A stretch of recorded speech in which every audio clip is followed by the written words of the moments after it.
ठीक है, तो इलेक्ट्रोफिलिक एरोमेटिक सब्स्टिट्यूशन में कैसे करेंगे, तो अपन बेंजीन में जब Br2 का अटैक कराएंगे तो ये ऐसे डायरेक्टली अटैच नहीं होगा क्योंकि एरोमेटिसिटी ऐसे ब्रेक नहीं होती है ना।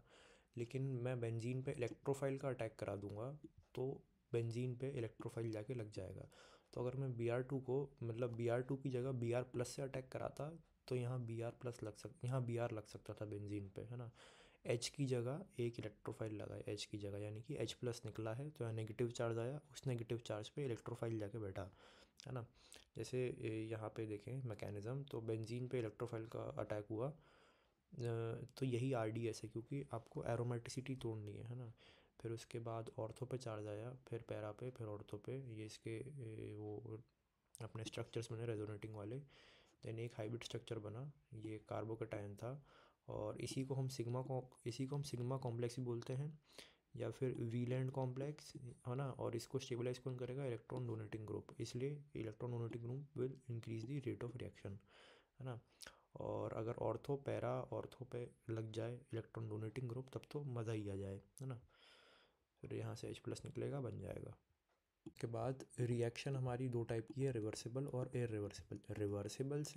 रिवर्सिबल से मेरा मतलब है कि यहाँ पे जो ये बन गया है बेंजीन के ऊपर एक इलेक्ट्रोफाइल, ये अगर मैं हटा दूँ और वापस मेरी बेंजीन बन जाए तो ये रिवर्सिबल केस कैसे होगा, है ना, ये इसी की बात कर रहा हूँ मैं। तो या तो ई वेरी स्टेबल हो, अगर इलेक्ट्रोफाइल बहुत स्टेबल होगा तो अपने आप निकल जाएगा बाहर, ये निकलेगा ऑटोमेटिकली बेंजीन बन जाएगा, ठीक है। अब वो कब हो सकता है, या तो 3 डिग्री हो या तो आयोडीन प्लस हो, है ना। इलेक्ट्रोफाइल हमारा आयोडीन प्लस हो, क्यों, क्योंकि इसकी साइज़ बहुत बड़ी है। ये दो ही पढ़ना है अपन को, दो बहुत काम के हैं ये वाले, है ना। 3 डिग्री प्लस या फिर आयोडीन प्लस। और या तो फिर रिवर्सिबल में हमारा गैसियस प्रोडक्ट हो, है ना, या तो SO3 हो तो गैस बन के उड़ जाए स्टेबल, CO2 या N2, है ना, डायजोटाइजेशन, ये सल्फोनेशन, और ये जो भी था। और इरिवर्सिबल में मतलब अब जब ये बन चुका है ये, तो ये रिवर्सिबल तो होगा नहीं, तो यानी कि H+ यहाँ से निकलना नहीं है। तो अब चाहे H हो, चाहे D हो, चाहे T हो, कोई मतलब नहीं है अपन को, ठीक है। रिवर्सिबल वाला केस इंपॉर्टेंट था। देन आते हैं एप्लीकेशन वाले पार्ट पे। तो बेंजीन में मैंने कंसनट्रेटेड HNO3 के साथ H2SO4 डाला, तो HNO3 से NO2+ निकला, तो PHNO2 हो जाएगा, इसी को नाइट्रेशन बोलते हैं। देन बेंजीन में मैंने हेलोजन डाला X2, उसके साथ डाला लुइस एसिड क्या करता है, इलेक्ट्रॉन खींच लेता है, तो वो X+ बना देगा और X+ अटैक करेगा, PHX बना लेगा, और ये हो जाता है अपना हेलोजनेशन, ठीक है। बेंजीन में कंसनट्रेटेड H2SO4 डाला, SO3 गैसियस प्रोडक्ट बनता है, तो PHSO3H बन जाएगा, यही सल्फोनेशन होता है। देन बेंजीन में RX का अटैक कराऊंगा, और ALX3 के साथ, तो ये लूस एसिड है, इलेक्ट्रॉन ले लेगा, R+ बनाएगा और ये PHR बन जाएगा। और R हमारा अल्काइल ग्रुप था, इसलिए इसको अल्काइलेशन बोलते हैं, ठीक है। देन RCOX के साथ ALX3 लूँगा, ये बनेगा, पॉजिटिव वाला पार्ट मिलेगा, ये ऐड कर दूंगा, है ना। और COR हमारा असाइल ग्रुप होता है, इसलिए इसको असाइलेशन बोलते हैं, और ये दोनों हमारे अंडर आते हैं फ्रीडल क्राफ्ट के, ठीक है। तो बेंजीन में कंसनट्रेटेड HNO3 के साथ H2SO4, ये निकला NO2, PHNO2, X2 डाला तो X ऐड हुआ, H2SO4 डाला तो SO3H, RX डाला तो R कैटायन था जो, और यहाँ से कैटायनिक पार्ट ऐड हुआ PH में, ठीक है। Nitration, halogenation, sulphonation, alkylation, acylation. Then आते हैं ओरिएंटेशन वाले पार्ट पे। तो अगर ये जी ग्रुप अगर हमारा इलेक्ट्रॉन डोनेटिंग है, डोनेटिंग का मतलब फेंक रहा है अंदर, तब तो ऑर्थो और पैरा पे जाएगा, मेजर आंसर उसमें भी पैरा पे, है ना। और अगर इलेक्ट्रॉन विड्रॉइंग है, खींच रहा है उल्टा, तो मेटा पे जाएगा, ठीक है। और रॉबिन हुड है, रॉबिन हुड वाले कौन से ग्रुप हैं, क्लोरीन है, NO है, और अपना ये सिरेमिक बॉन्ड है, सी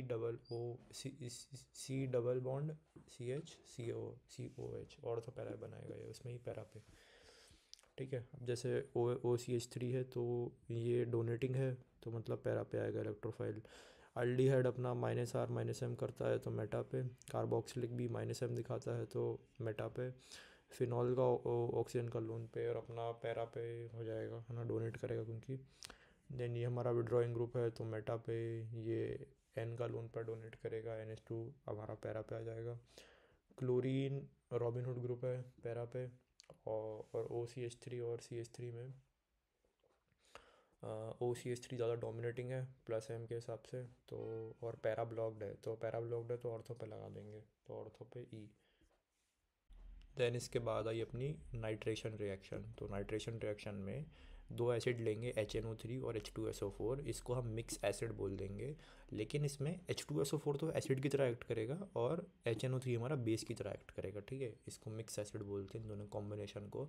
तो इसमें से क्या होगा, एसिड है H प्लस देगा और ये एक्सेप्ट करेगा H प्लस को, तो H प्लस निकला, ये माइनस वाला एनाइनिक पार्ट ये रह गया और H प्लस इसमें गया, तो H2O पॉजिटिव और NO2 ये इस पे आ गया है ना। तो O पे पॉजिटिव था अनस्टेबल, H2O रिमूव हो जाएगा, NO2 निकलेगा और यहाँ पे निकलेगा अपना NO2 प्लस, है ना, नाइट्रोनियम आयन। और हम और क्या क्या ले सकते थे, एक तो ये मिक्स एसिड ये ले सकते थे, या फिर डाइल्यूट HNO3 या कंसनट्रेटेड HNO3 या फिर NO2BF4 या फिर NO2ClO4, ठीक है। फिर उसके बाद अपन टॉलवीन में रिएक्शन कराएंगे कंसनट्रेटेड HNO3 के साथ H2SO4। तो यहाँ पे प्लस चार्ज बनाऊंगा, तो ये डोनेटिंग का काम करेगा, है ना, इलेक्ट्रॉन डोनेट करेगा, यानी कि इसका मेजर आंसर आएगा पैरा। फिर ऑर्थो, ऑर्थो अपना, है ना।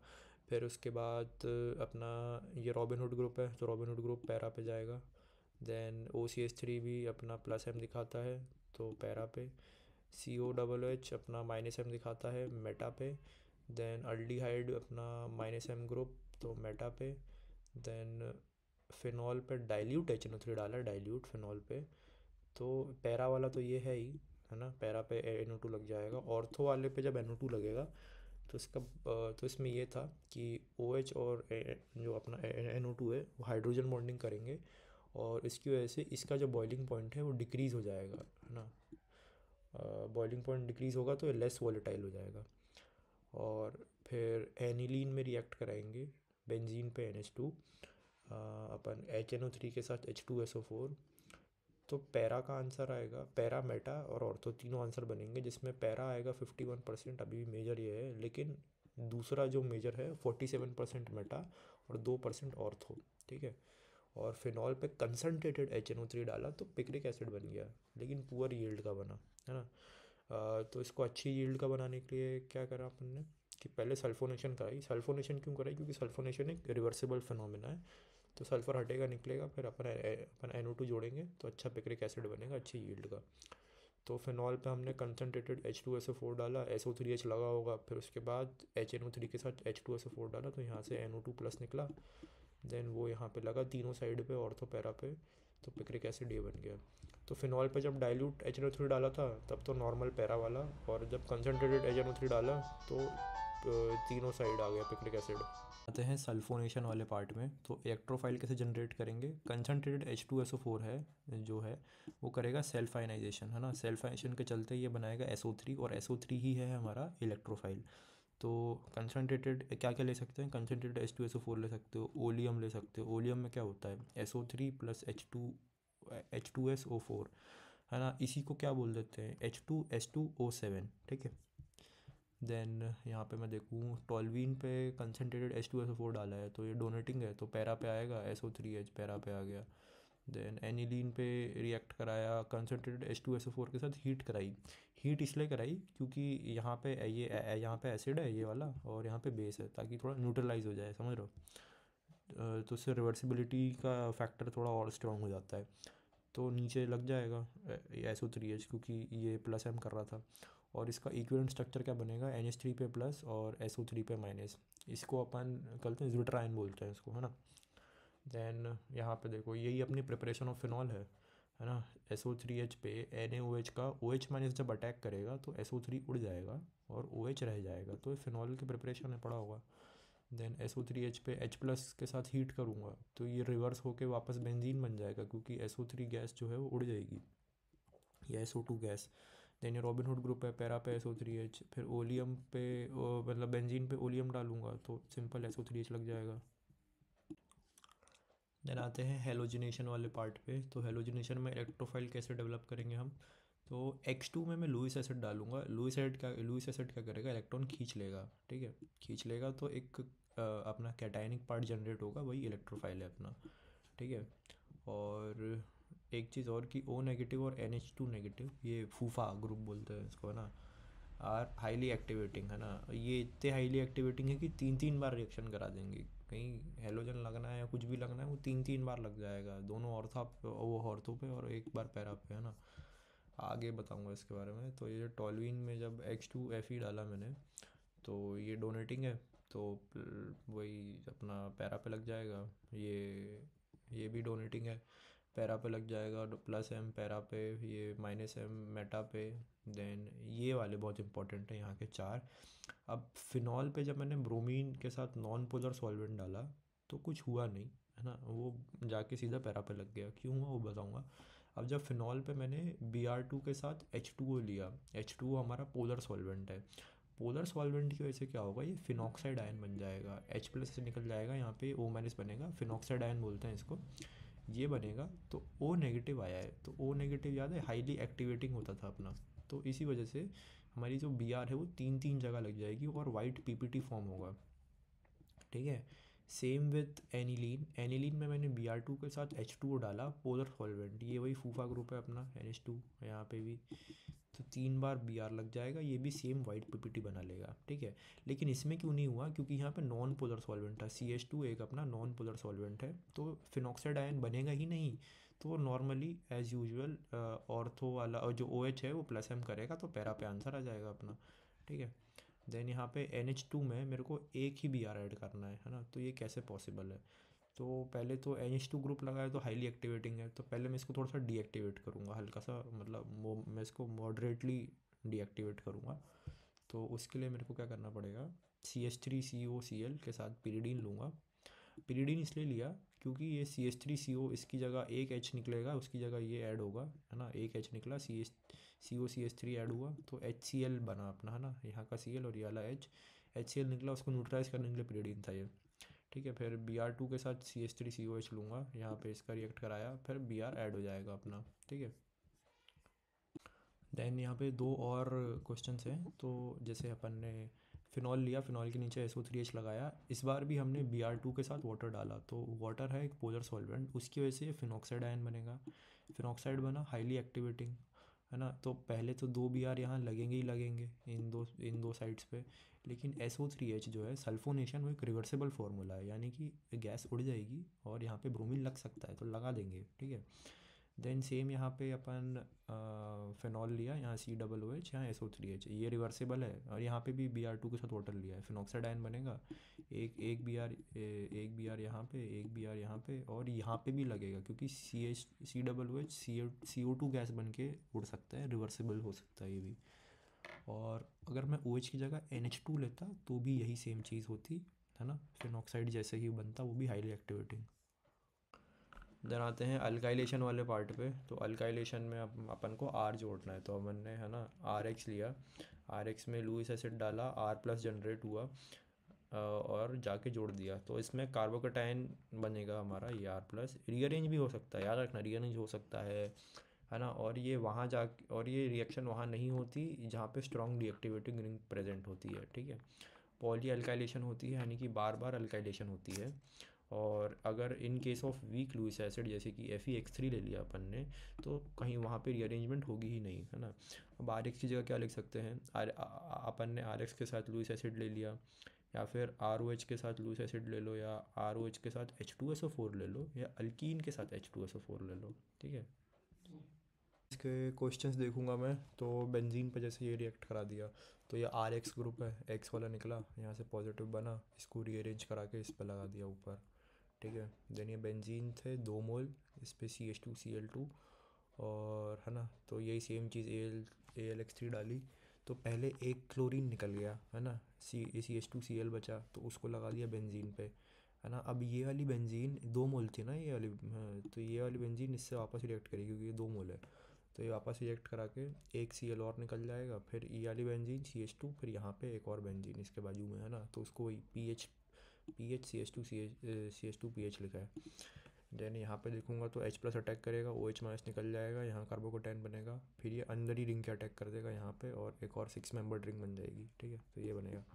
ये वाली बेंजीन पे PHCH2Cl डाला है, तो ये RH ग्रुप है अपना, है ना। तो ये पूरा R है और ये वाला X है, CHCl निकल जाएगा, यहाँ पे PHCH2CH ये बनेगा अपना वापस से, ये जो यहाँ पे बना था।